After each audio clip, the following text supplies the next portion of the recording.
Hello, I am 3 class. Today we're going to be talking about law of sines. We recently just went over how to find missing side lengths and angles from right triangles using SOHCAHTOA or Pythagorean theorem. And today we're going to talk about what to do if your triangle is not a right triangle, because Pythagorean theorem and the right triangle trigonometry, the SOHCAHTOA only work with right triangles. So here I have what's called an oblique triangle. Oblique triangles are just any triangle that is not a right triangle.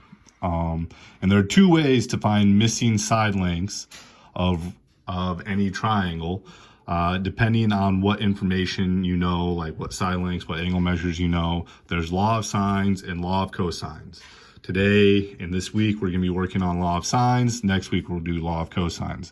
But starting with law of sines, I have our triangle here. It's labeled ABC. So this means this is angle A. We'll be referring to that as angle A. This would be angle B. This would be angle C. And then the sides opposite them, across from them, would be their corresponding side length. So call it side A, so little a. And then this is side B with a little b, side C. Again, those are across. They're opposite of their corresponding angles.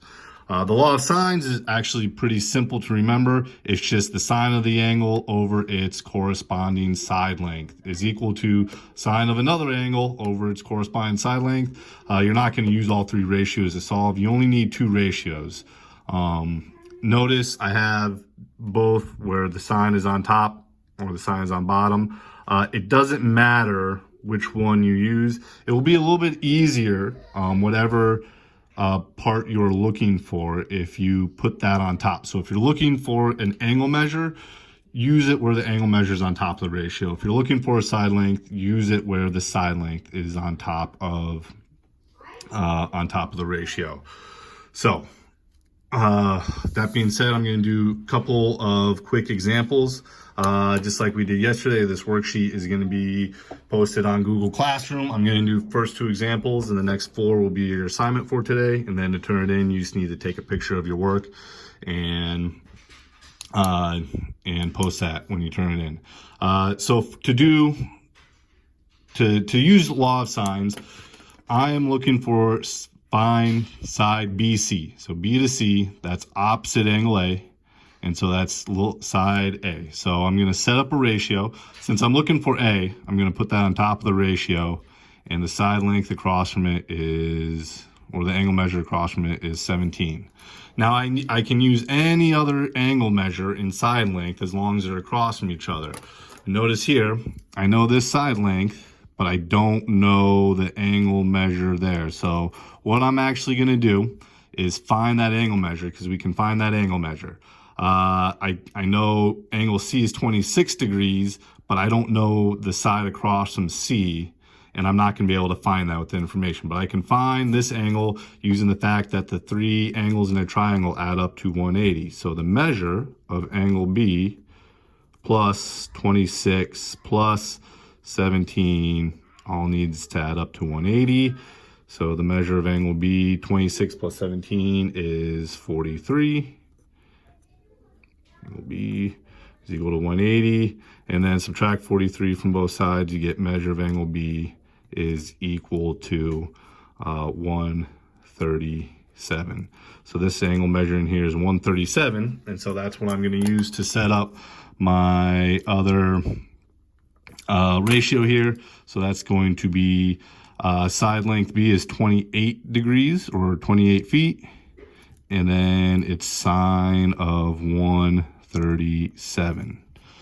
Then from there, to solve, real simple, all I need to do is multiply both sides by the sine of 17.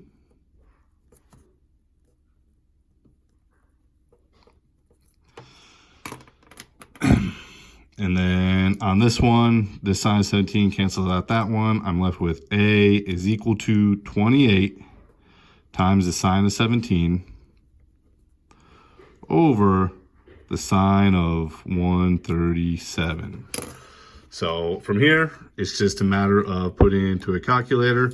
So I'm going to do sine of 17 first. So 17 sine times 28 equals, and then I need to divide by sine 137, so I do divided by 137, and I'm going to push sine, and then equals, and I get 12.00. So A is 12, so that means that missing side length is 12. Done. So set up the ratio, multiply by the bottom here. So let's do the next one. Number 2, I am finding side AB. So that is across from C. All right, and this C, that's 13 degrees. So that's for angle C. So it's going to be C on top, little c on top, divided by sine of 13 is equal to, again, I know the side length here. Oh, this one's actually giving me a little bit easier because I know the side length and the angle measure right there. So the side length is 30, is going on top, over the sine of 75. And then I am just going to multiply both sides by the sine of 13.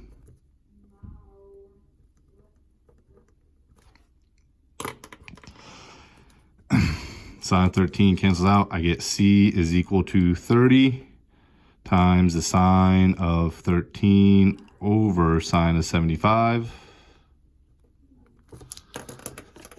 Then I'm going to put that into a calculator. So I'm going to do the sine of 13 first, times 30 divided by 75 sine equals, and I get 6.98.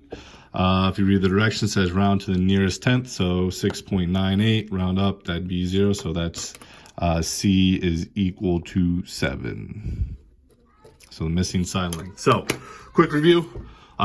Use the law of sines here, law of sines. You're just going to set up a ratio of a known angle and a side length, or rather find what you're trying to, today you're just finding sides. So unknown sine goes on top over the known angle, and then you're going to need to know a complete ratio, a side length, and its corresponding angle to set the second ratio. You may have to subtract from 180 to find the missing angle to set up the known ratio here, like we did on that first problem, or it can be like on the second problem where you do not need to do that.